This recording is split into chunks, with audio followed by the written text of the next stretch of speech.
Prêt pour l'impact, c'est le grand entretien de notre émission et j'accueille Daniel Bourg. Bonjour. Bonjour. Bienvenue. Vous êtes le fondateur, le président de Général du Solaire. Vous présidez également le syndicat Enerplan qui représente les professionnels de la filière photovoltaïque en France. Général du Solaire qui existe depuis 2008, plus de 100 millions d'euros de chiffre d'affaires l'an dernier. Je crois qu'il y a encore une croissance assez forte prévue cette année. Vous ambitionnez quelle croissance pour 2025 ? Écoutez, je vous dirais, quand on aura une PPE, je vous donnerai des ambitions plus fortes. Sur 2025, on doit être entre 120 et 130 millions d'euros, quoi. C'est que l'entreprise fonctionne bien. C'est une ETI, c'est une ETI qui est dédiée au solaire. Oui. Donc, c'est ce qu'on appelle un IPP.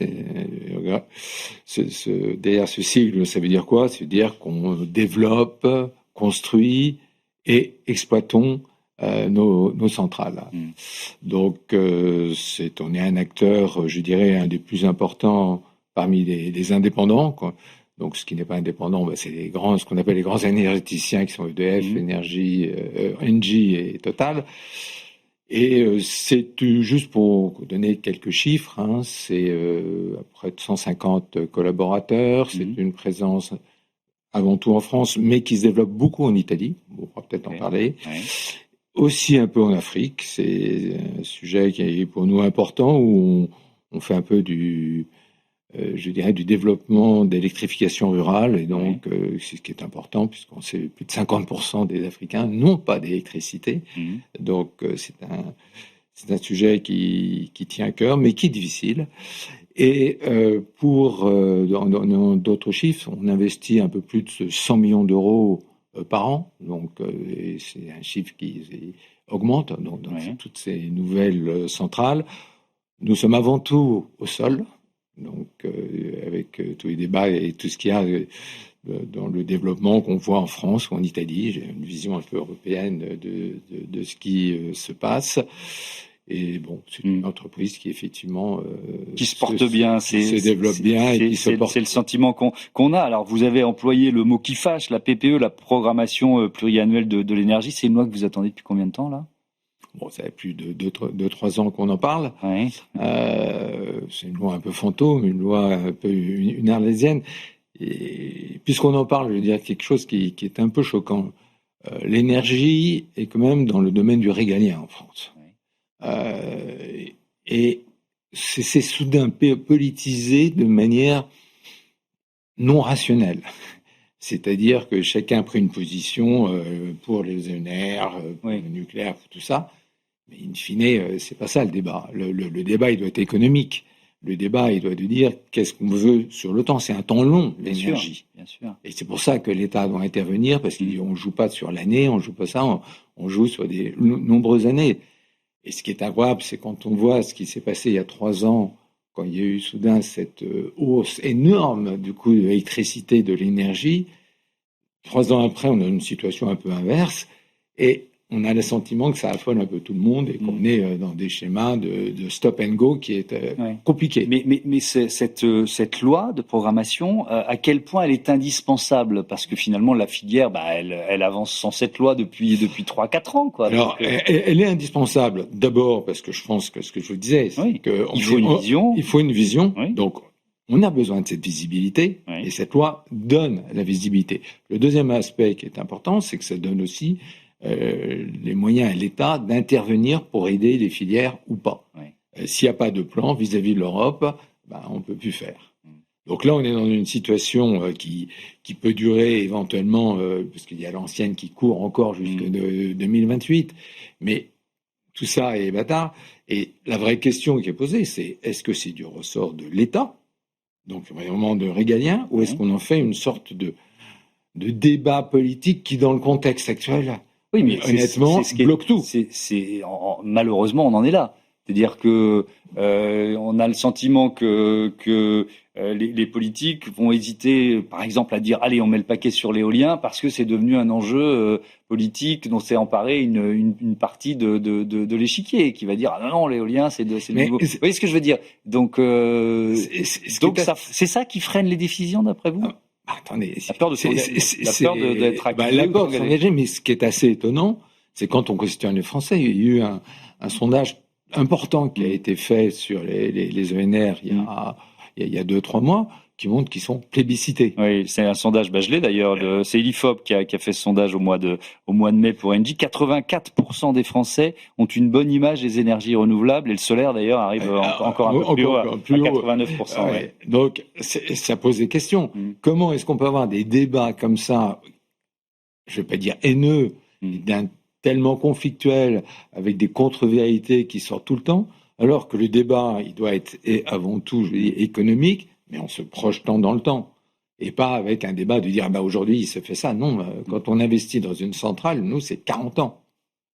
Donc, c'est là où il y a un débat qui fonctionne pas du tout. Mais est-ce que ça veut dire que ce sont des filières qui dépendent des subventions de l'État ?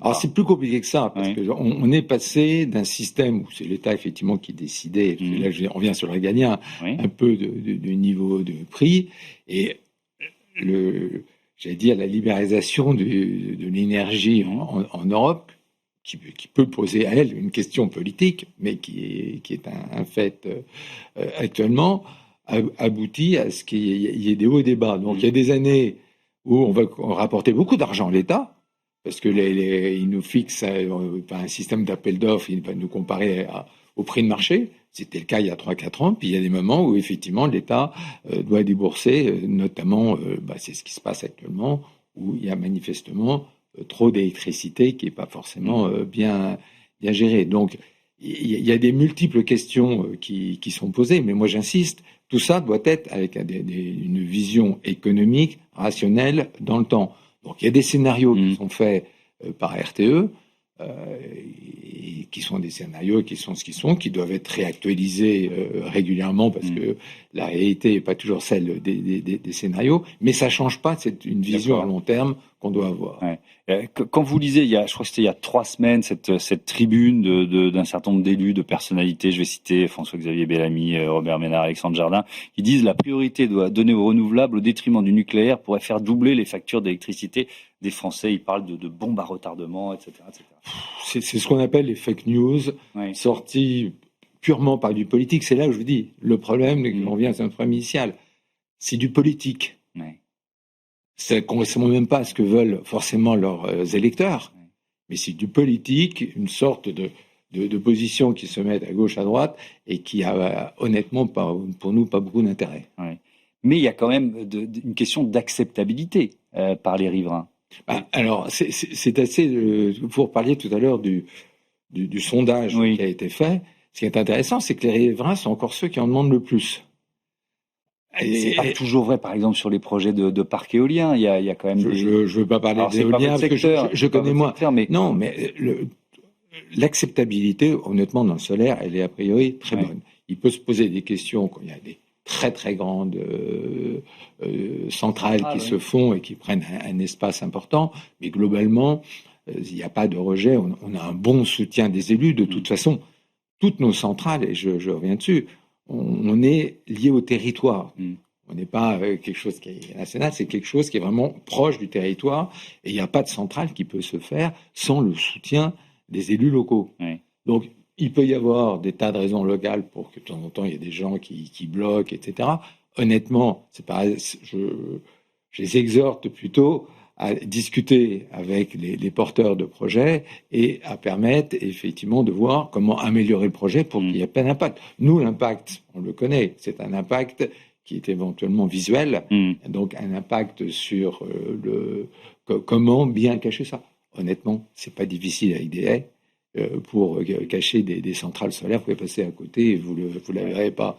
Un dernier mot de ce contexte politique, puisque Sébastien Lecornu, il a été secrétaire d'État à la transition écologique. Bon, il n'a pas forcément marqué les esprits à l'époque, mais il y a eu ce programme Place au Soleil qui a été présenté en juin 2018 pendant qu'il était en poste. Est-ce que vous vous dites, tiens, peut-être qu'il s'en souviendra ? Ça vous rassure, ça ou alors, A priori, j'ose espérer qu'il s'en souviendra et qu'il y aura une certaine logique. Mais on revient un peu sur ce que je vous ai dit. Il n'y a pas longtemps, a été votée une loi d'accélération Et un an après, on est toujours dans l'attente de la PPE, etc. Donc, j'insiste dessus. La visibilité et la consistance sont indispensables, quel que soit le secteur concerné. C'est pareil pour le nucléaire, c'est pareil pour nous. Nous avons besoin d'avoir des choses précises devant nous. C'est quoi les grands projets, là, des projets de centrales peut-être importantes que Général du Solaire est en train de développer? Il y en a en France, là, en cours, ou c'est plutôt ailleurs en Europe? Non, il y en a beaucoup en cours en France. Hein. On est très dynamique en France.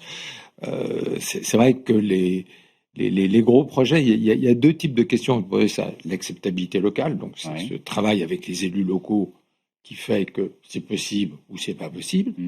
Il y a quand même quelque chose que nous privilégions, nous, Général du Solaire, et c'est peut-être une de nos spécificités. On cherche beaucoup à être sur les terrains dits dégradés. Dans ce cas-là, où il n'y a pas réellement de compétition avec d'autres activités, ça peut être les délaissés d'autoroutes, des délaissés ferroviaires autour des aéroports, tout ce qui concerne les carrières, les mines, les vieilles zones industrielles. Et il y en a beaucoup des terrains dégradés. On en découvre toujours, ce qui est rassurant. Il faut savoir que plus de la moitié des centrales au sol actuelles se font sur ces terrains-là. Et c'est très bien. Et actuellement, il y a quelque chose de neuf, et sur lequel on se développe beaucoup, mais qui pose quand même d'autres questions, c'est le développement de ce qu'on appelle l'agrivoltaïsme. Alors, je ne sais pas si on peut... Oui, on en a souvent parlé ici. Il faut réexpliquer ce que c'est. C'est sur une exploitation agricole, on va mettre des panneaux, c'est ça, qui vont s'adapter, s'associer à l'activité agricole, ou Tout pas? à fait. Ouais. C'est vraiment de prendre sur une parcelle et de s'assurer qu'à la fois l'agriculture reste prédominante, mais en même temps, mettant des panneaux solaires. L'avantage de ça, c'est qu'on est sur des terrains où il n'y a pas d'enjeu en général d'ordre de biodiversité ou environnemental. Il y en a beaucoup moins parce qu'il y a déjà de l'agriculture. Et c'est aussi quelque chose qui peut permettre de participer au bien-être des animaux, par exemple, ou voire, avec ce qu'on a actuellement comme température extrême, être des vraies ombrières nécessaires exactement pour l'activité. Donc, il faut trouver un dosage, il faut qu'on y arrive. C'est complexe, et alors ce qui est un peu compliqué actuellement, c'est qu'on a un peu trop ouvert sans doute les vannes sur toute possibilité de faire ça un peu n'importe où, alors que nous, on a toujours préconisé de dire qu'il fallait un peu le diriger vers des exploitations agricoles, parce qu'il y a on sait qu'on dans le monde rural, il y a des endroits où l'agriculture a vraiment besoin de soutien. Et que c'est un des moyens de permettre d'activer ça, notamment dans l'élevage et notamment dans les zones un petit peu montagneuses. Je voudrais quand même qu'on parle d'autoconsommation. Il y a plus d'1 million de sites de production solaire en France, dont plus de 600 000, 617 000 en autoconsommation, soit des particuliers, soit des entreprises. Est-ce que ça fait partie des projets de Général du Solaire, ou est-ce que quand on dit autoconsommation, c'est trop petit et ça vous concerne pas? Vous voyez ce que je veux dire? Alors, je vais répondre d'abord de manière plus générale pour bien comprendre de quoi on parle. De quoi on parle. Parce que le solaire, on l'imagine tous, ça peut être aussi bien sur un toit, des petites centrales, ça peut être sur des ombrières, ça peut être sur un lac, ça peut être sur ça. Donc c'est multiforme. Quand on parle le rôle du solaire, finalement, il doit se diriger, mais il a bien évidemment un côté économique. Et si je reviens sur ce que je vous disais tout à l'heure, et nous, on a vraiment deux visions qui sont claires. C'est qu'à tout un côté, pour gérer les petites centrales, on doit vraiment s'orienter vers l'autoconsommation, parce que ça permettra d'aller directement près du site et on n'aura pas à supporter tous les coûts qu'il y a à côté d'aller sur le marché et ainsi de suite. Et les plus grandes se doivent d'être les plus compétitives possibles. On parlera peut-être après du stockage, parce que c'est un élément complémentaire indispensable au développement du solaire. Sur l'autoconsommation, on est sur quelque chose, je dirais, qui est parfait, qui correspond vraiment à une volonté. Ça coûte. Effectivement, le principe est simple. Vous êtes un particulier, vous êtes un entrepreneur, vous avez un toit qui permet de recevoir du solaire, vous allez prendre directement la production de ce que vous avez là et vous allez, entre guillemets, l'utiliser pour vous. Donc, quand on fait ça, on voit bien le mérite, c'est beaucoup plus rapide. c'est effectivement beaucoup moins cher que quand vous achetez ça à un fournisseur, et donc c'est quelque chose qui fonctionne.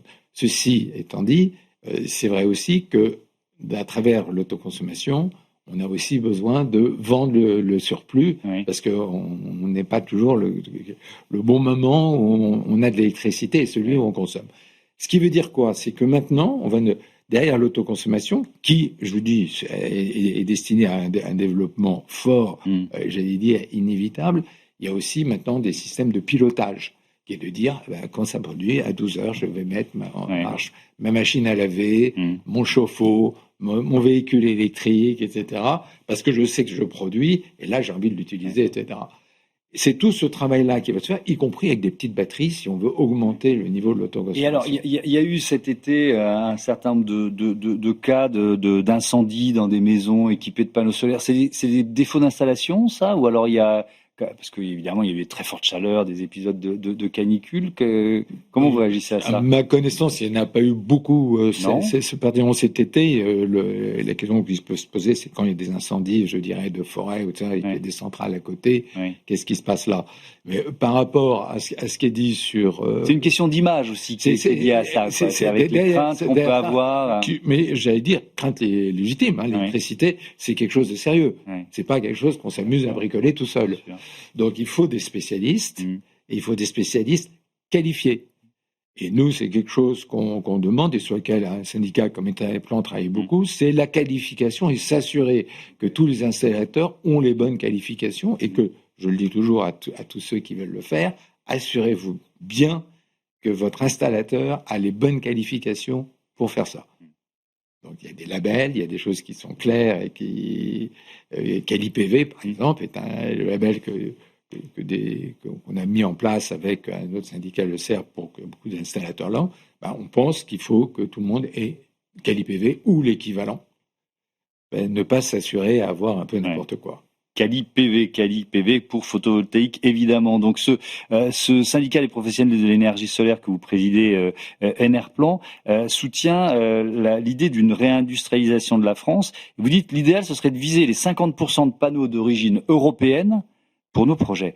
Alors aujourd'hui, on en est très très loin, non? On en est très très loin, mais vous savez, quand il n'y a pas de PPE, quand il n'y a pas d'objectif, on n'aide pas forcément à se dire qu'on va faire des gigafactories en France, alors que d'autres pays européens, eux, ont des programmes qui sont bien visibles. On pourra parler de l'Italie, par exemple, qui se développe très rapidement. Mais les panneaux eux-mêmes, ils sont pas fabriqués en Europe, hein. Ça commence. Il y a une grande usine italienne qui est en train de se faire. Pourquoi? Parce qu'il y a un programme derrière et qu'ils sont en train de faire en Sicile, Enel, une usine de plusieurs gigawatts là-dedans. Donc, je pense qu'il faut bien comprendre. C'est-à-dire que le match n'est pas, pardon de vous interrompre, mais le match n'est pas perdu avec les pays asiatiques et notamment la Chine en la matière. C'est clair que les pays asiatiques ont pris de l'avance. C'est clair aussi qu'on est un grand marché. On prend peut-être du marché global du solaire dans le monde, mais l'Europe est un des secteurs importants qui est devenu honnêtement moins important dans le temps que même la Chine. Plus de 50% des nouvelles centrales se font en Chine. Donc ça vous donne déjà une idée de ce qui se fait là-bas. Mais quand on est, nous, là, on peut le faire parce qu'on peut avoir de la résilience. Ça fait partie des logiques pour permettre progressivement à ces gigafactories, une gigafactory à la taille suffisante pour être au niveau de ce que veulent les Chinois. D'accord. Est-ce que ça veut dire qu'on ne travaillera pas avec les Chinois parce qu'ils ont pris de l'avance? Peut-être qu'il faudra regarder un peu où est-ce qu'ils en sont actuellement et s'assurer d'avoir des techniques qui soient aussi compétitives avec les leurs. Je vais m'appuyer sur une de vos citations. Le solaire est soumis à 3 codes: environnement, énergie, urbanisme, qui peuvent se contredire entre eux. Il y a de telles couches d'obligations que cela aboutit à des blocages. Il y avait une loi sur la simplification de la vie économique qui était dans les tuyaux. Évidemment, la chute du gouvernement Bayrou la met en suspens. Est-ce Est-ce que vous avez perdu tout espoir ou est-ce que vous dites qu'un jour, parce que moi j'ai l'impression, ça fait plus de 30 ans que je fais ce métier, heureusement ou malheureusement, et d'avoir entendu tous les gouvernements nous annoncer un choc de simplification. Bon, est-ce que vous y croyez encore à ça? Alors, on va être un peu ironique, mais chaque fois qu'on nous voit de simplification, on est tout de suite en alerte en disant qu'est-ce qu'ils vont nous sortir, qui vont Qui va compliquer exactement. Bon. C'est une maladie française, parce que je peux le comparer avec d'autres pays européens. Oui. Pour développer une centrale solaire, on met plus du double de temps de ce qu'on fait en Italie. Et il y a même pour des centrales plus petites, on est à 3 ou 4 fois plus petit. On en perd tout bon sens. Je dirais juste un chiffre. On dit toujours, ça va avoir des panneaux solaires partout. Oui. Actuellement, tout ce qu'on a en France, c'est 0,005% du territoire français. En panneaux solaires. En panneaux solaires. Donc, il y a de la marge. Oui, c'est effectivement pas zéro. Mais si je dis chaque année, on a besoin de peut-être 3000 hectares, c'est 30 hectares par département. Donc, je dis pas qu'il n'y a pas d'enjeu zéro. Mais d'ici à bloquer tout ça et de mettre autant de commissions qui se répètent les unes les autres, qui peuvent se contredire, il y a un moment donné où c'est impossible. Mais c'est le mal français. C'est-à-dire que dès qu'on fait une simplification, on va tout de suite la canaliser de peur qu'il y en a qui en profitent. C'est avant même qu'on ait ça, et hop, on met déjà les barrières pour s'assurer de ça. Et in fine, ça fait toujours des textes qui sont impossibles. Le Parlement est incroyablement créatif dans ce domaine-là, mais on en perd tout bon sens. Je dis, le côté pragmatique de nos voisins, visiblement, n'est pas quelque chose qui existe en France. Donc on a un cumul de lois qui se rajoutent les unes les autres, avec des bonnes volontés, des politiques qui n'arrêtent pas de nous dire qu'il faut faire de la simplification. C'est même un de leurs dada permanents, simplifions. Ouais. La réalité, c'est que malheureusement, il n'y a pas grand-chose qui sort. Ouais. Bon, on est toujours en attente de simplification, et en même temps, vous nous dites qu'il nous faut des gigafactories. Est-ce qu'il y a des projets quand même de gigafactories solaires qui avancent? Écoutez, on a 2 beaux projets qui sont bien connus, qui sont le projet Carbone et le projet Holosolis, qui sont des projets de gigafactory qui avancent malgré tout, malgré ces océanités, où la profession est franchement en soutien, même à titre d'entreprise, je veux dire, la filière les soutient, investit dedans, parce qu'on pense que c'est vrai que si on va une logique, si on va jusqu'au bout de l'indépendance de ce qui peut être fait au niveau de toute une filière énergétique, on a aussi besoin de maîtriser l'énergie et de l'avoir chez nous. Donc, ça fait partie effectivement des dossiers importants dans les mois. Donc, ce sont des gigafactories de fabrication de panneaux photovoltaïques. Alors, avec une question de compétitivité, forcément. Ça doit être la première obsession par rapport aux concurrents asiatiques et chinois. Il faut de la masse, forcément, pour réussir à être à peu près compétitif. Il faut de la masse. Il leur faudra du temps pour objectivement arriver à baisser et être totalement compétitif avec la Chine. Mais s'ils le font avec une masse suffisante et un bon soutien de la filière, en quelques années, ils doivent y arriver. Oui. Vous avez évoqué la question du stockage. Il nous reste 2-3 minutes et je voudrais qu'on en parle. Pourquoi c'est aussi un enjeu majeur pour que cette filière des énergies en général et du photovoltaïque en particulier se développe? Un exemple simple qui permet de faire comprendre à tout le monde. Quand en été, toutes les centrales solaires fonctionnent en plein mois d'août, notamment un 15 août par exemple, qu'il fasse très beau, tout le monde est à la plage, nos centrales, elles produisent. Elles peuvent, entre guillemets, inonder le marché. Et s'il n'y a pas justement un peu de stockage qui est en face et qui permet de lisser toute cette production, on arrive à une surproduction. Et alors, je ne parle même pas des prix négatifs, etc., mais sur l'électricité, on arrive effectivement à des aberrations. Plus on va développer le solaire, plus c'est logique de mettre aussi en face du stockage. Et on en a besoin pour le réseau. Parce que ça permet aussi de lisser sur le réseau et de coûter moins cher sur toute la modernisation. Les solutions techniques, elles existent, ou alors il faut encore en inventer en matière de stockage? Alors, le stockage, il faut savoir que tous les systèmes de batteries, parce que c'est celle qui se développe le plus vite, on fait des progrès énormes en peu de temps. Donc, on arrive à des niveaux et des coûts qui sont tout à fait compatibles et qui rendent le solaire, production plus stockage, tout à fait compétitif. Il nous reste 1 minute 30, un peu moins. Je voudrais quand même qu'on parle de vos projets en Afrique, parce que vous l'avez évoqué, mais très rapidement. C'est un engagement, si je comprends bien, de Général du C'est un Solaire. engagement d'un général du solaire, qui Oui. effectivement. Alors l'engagement, il a deux formes. Il a vraiment de l'engagement par rapport à une association qui s'appelle Puits du désert, et qui, comme son nom l'indique, dans le Sahara, et même dans le haut du Niger, avec les Touaregs, c'est un système de puits qu'on fait un peu partout, avec une pompe pour aller chercher l'eau, et surtout des panneaux solaires pour donner l'électricité, et qui permet à cette eau de monter.